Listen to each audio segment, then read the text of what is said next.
How are you guys?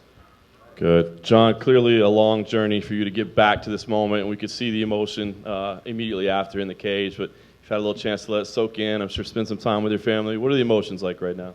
Man, it's surreal. It's surreal to be back here in front of you all. Just more grateful than ever. You know, at one point in my career, just took it all for granted and just, I was just dreaded doing some things like this. And now after not having it and realizing how easily it could be all gone, not having this, I'm more grateful for every ounce of this process. Incredibly quick start to the fight tonight. Were you anticipating it to be, that much of a barn burner right off the bat? Yeah, I think, I heard Daniel say things like he wanted to show me right away that the 2 years will affect me and that I'm not meant to be here and things like that. So we knew that we knew there wasn't going to be a filling out process. We knew there wasn't going to be time for ring rest. We knew we were going to have to get straight to business, and that's what happened. You said you were going to get the finish. I mean, did you envision that type of knockout, a high kick, finishing it the way you did? Did you see that as a possibility? Yeah, we expected to finish Daniel Cormier. I said it in several interviews before the fight. There was a day in practice where we found 5 other guys who gives me the hardest time. And my coaches made me match up against all of them. They had 1 round each in 5 rounds. And I finished 3 out of the 5, which is something I have never been able to do before. I had 2 TKOs and a submission. And my coaches told me after that practice, they said, Jon, you are stepping into your prime, my friend. And they said it's time for you to expect to finish fights, expect more out of yourself, both in your personal life and at work. And that's what I've been doing. I've been expecting more out of myself, holding myself to a higher standard, and I feel like it showed tonight. Very classy address towards Daniel afterwards. I wonder, was that spontaneous, or was it something that's been weighing heavy on you that you wanted to get out there? I mean, obviously, pre-fight build-up isn't exactly the time to do that, but Right. Was that something that just came to you all of a sudden, or had you wanted to get that out there? Well, I've always felt that way about Daniel, but it was spontaneous. I've always felt like he's a pretty classy guy, guy to be respected, stand-up champion, model champion. But unfortunately, I came into this game at a young age with big ideas, and despite how good of a person he is, there's no mercy in combat, and I have to do what I have to do. All right, it's either me or him, and so what happened, but he should be respected, and I don't think he should ever be questioned whether he was a true champion or not in my absence. He fought 2 of the toughest guys in the division. He won those fights, and he carries himself like a champion, so I think that should be recognized. Last thing for me, Jon, the call out of Brock Lesnar I think was a little bit unexpected. Talk about the genesis of that, where that was coming from, and why you were motivated to do that. To be honest with you, I have no clue where this Brock Lesnar situation came from, how it started. But it got serious really quick, and I started talking to my management team, first round management, and my team at Jackson's MMA. And I said, well, what do you guys think if this was to happen? And obviously my manager's like, well, it's going to be a big payday, right? That's his job, right? Make me money. But my team at Jackson's MMA, Jackson's Wink, they said, Jon, you can win that fight. You're going to have to dig deep. You're going to have to take your self-belief to a higher level. You're going to have to earn this fight. Obviously, you're going to have to change a lot, fighting at 225 or 230. But so you can do this. And so we made up in our mind that we were serious about it. And I think it'd be great for the MMA world, right? It would definitely bring more general public to the sport of mixed martial arts. And that's what we need. We need to expand our sport. And so why not be the guy to play a part in that? Jon, back here, what does it say about you? And you were pretty confident going in that you would perform like that tonight, but Dana was even blown away. Everybody here, to see you do that after the amount of time you've been off, all the things that you've been through. I mean, you were overwhelmed at the end, but what does it say about your overall greatness in your career that you can come back in and do what I don't think anybody could come back in and do tonight. Thanks. Yeah, man.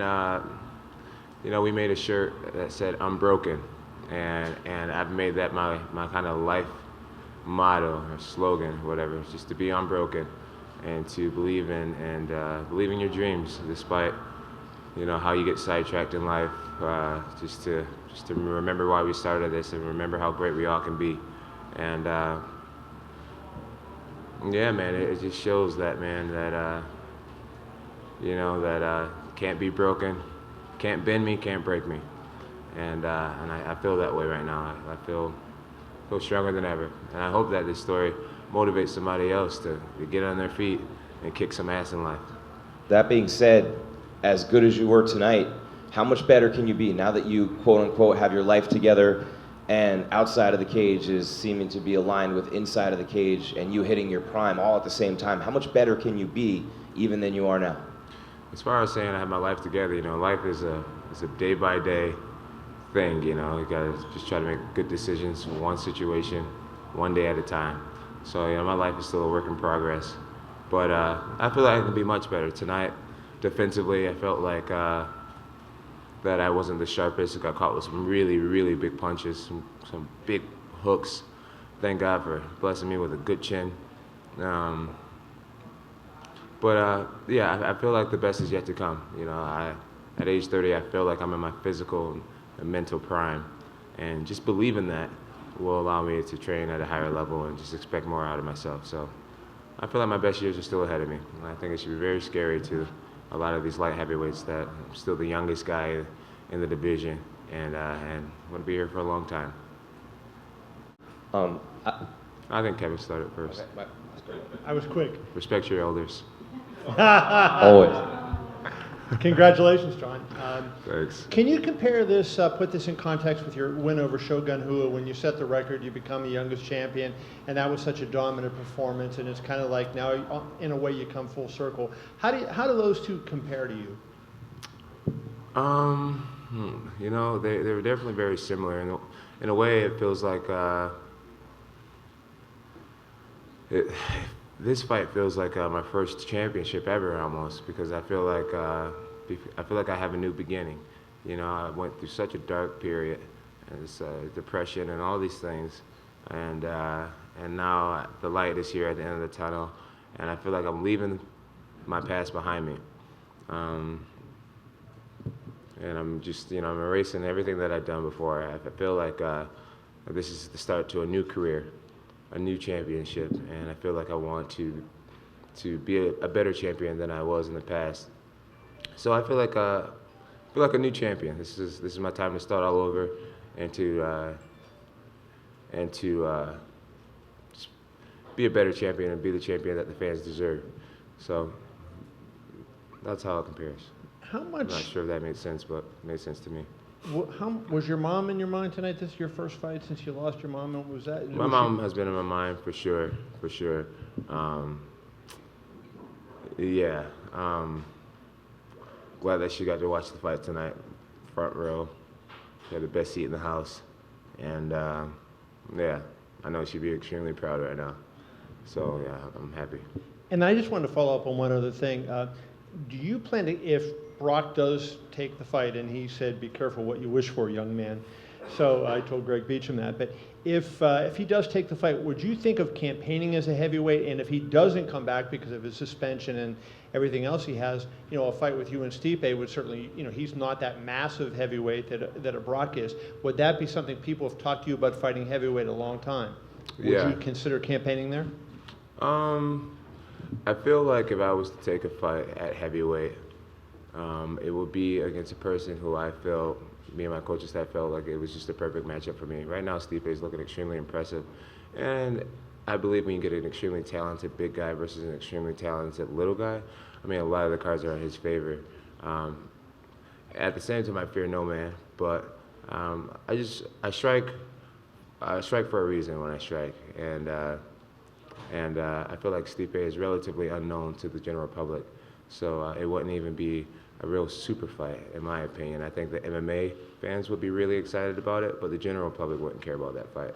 most people don't really know who he is, with all due respect to him. So if I'm going to sacrifice being the smaller guy, I think stylistically, Brock would be a fight that makes way more sense, and the payday would be tremendous, and what it would do for our sport would be tremendous. It would have much greater impact. So for many reasons, a Brock Lesnar fight just makes more sense to me. From a timing standpoint, I'm here. From a timing standpoint, he may not be able to fight for a while, and you may have to have a fight before that, possibly. And I mean, what do you think of, say, Gustafsson or Ozdemir? And did you see the Ozdemir fight by any chance? I did watch Ozdemir fight tonight. I thought he did a great job. You know, I'm not going to really make comments on anyone else. I don't want any headlines tomorrow to be about any other fighter. This is my moment, and when the time comes to get talked to about a possible opponent, then we'll let the headlines come out. But as of right now, I'll let them be about the great thing that happened tonight. Obviously, with you calling out Brock, that's a new challenge, and you know it's a bigger challenge. When you look longer term at your career, with what you've accomplished, do you think you can be satisfied staying light heavyweight and just taking on the next #1 contender who comes? Yeah, I feel like you know, people always say to me, well, you know, you're too long, or you're too big, and it's cheating that you are light heavyweight. But I can't control the way God built me, and one thing that I can't control is my weight management, and I do a very good job at that. I literally had ice cream this week, pancakes this week. I did things to keep my weight up. Tonight I fought at 215, which is light. So I feel like I have a lot more years at light heavyweight, and like I said, the only times that I will move to heavyweight is for a fight that really gets fans excited, or eventually challenging for that title against the perfect stylistic matchup for me. And I mean, even thinking about this, Brock, I mean, is this something that fight that, you know, over the last 2 years, the sport has changed, and we've sort of seen, you know, things that we didn't know were possible just in terms of the promotion. Has it been you sitting on the sideline and watching those challenges and watching those new developments and realizing that new things are possible? Absolutely, absolutely. You know, like a guy like Conor McGregor, you know, he has been a tremendous inspiration to me. You know, he has shown me, who has been in the upper echelon of this sport for many years now, he's shown me that these huge paydays are possible. I never thought in my time as a champion, as a fighter, that I would see fighters making, you know, $70 million or $100 million or whatever he's making in this Mayweather fight. It's been an inspiration that you can do it. It's like the first guy to go to the moon, right? And now everyone wants to go to the moon. It's like the first guy who ran a 5-minute mile, and now everyone see that it's possible. And that's what McGregor's done for me. So yeah, I mean, facing a guy like Brock Lesnar, getting the world excited about a MMA fight, and ultimately making some of those M's. I mean, that's what we're here for, right? So yeah, it's been great to be on the sidelines and just watch all the different ways of being a champion. And, you know, I find inspiration in all these guys. You know, Demetrius has been such an inspiration, and I mean, everyone. My sister Holly Holm, she's been a great inspiration. Just showing how you should never give up, right? Always fight for it, you know, despite what's happened. I drop power and motivation from so many people, and I'm grateful for all the different sources. Jon, it says you landed 95 significant strikes tonight, and it was pretty much all evenly divided between the head, the body, and the legs. Was that the game plan, to kind of work him from, you know, head to toe? Yeah, that was the game plan, to attack the body. You know, Daniel said lots of times before that, you know, the body shots play dividends, and I knew that the age difference also would be a factor. So yeah, I just wanted to try to destroy his body and keep him guessing mainly, and you know, ultimately win the long race. And you said on the conference call Monday that you think with everything that's happened, the fans have maybe forgot how great you are, that you're one of the biggest draws in the sport, all those kind of things. Dana White was out here earlier. He said this event's tracking to do more than 1 million buys. For you, do you think This fight? Yeah. More than 1 million buys? Yeah. Oh my God. This is great. So- what a way to come home. So to you, do you think you exposed yourself to the greater audience, that everyone is going to realize, you know, that you're back? Yeah. I felt like this was one of those fights that the world had to see. It was the biggest fight of the year, and I even heard rumors that Donald Trump was going to show up. Did any of you guys hear that? Yeah. Yeah. So I mean, to be a part of that, it's inspirational. It lets me know that my story is one that the world could look at and get something from. It lets me know that all the faith and all the hard work and consistency and pushing through, it's something that intrigues the world. I mean, there's never been a champion like me, a young champion. Well, there has been, actually. I would say my career is kind of comparable to Mike Tyson, a guy who had it all, a guy who made a lot of mistakes. And I think I'm like a modern situation, and I think people are interested to see how I'm going to handle it. And I think that's what's most intriguing, is to see how someone can come back from so much bullshit, right? So I'm glad to be out there. I'm glad to be out there. I'm glad to let my life be a testimony for others. And then finally, I actually asked you this question at the open workouts, but you misunderstood me. How is this second title reign going to be different than the first one? What's gonna change for this one going forward? Well, my effort. I think I'll make a conscious effort to just do better. I'm also a lot more aware of who I am and the responsibility that comes with being a champion, a UFC champion. And so I don't want to sit up here and make promises and say that I'm going to be a saint, because I'm a wild motherfucker at the end of the day. But I can try to do things better. I can make a conscious effort to try to make better decisions, and I think that's enough. I think me expecting more out of myself will ultimately lead me into just being a better champion.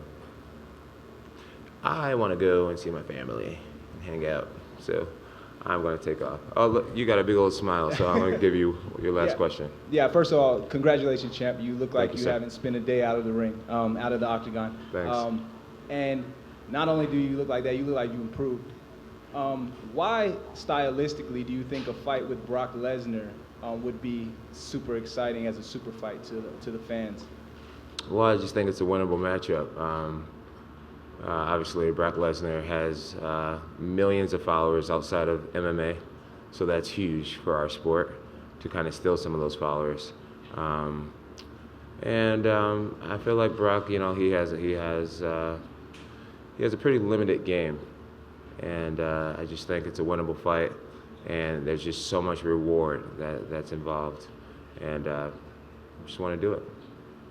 And one more question. The one fight stylistically that the fans have been wanting to see for a while, and I know you said you didn't want to fight, what is a guy like Anderson Silva? Would you ever consider making that a super fight in the future? No, I have no interest in fighting Anderson Silva. Anderson Silva has been my inspiration for so many years. He is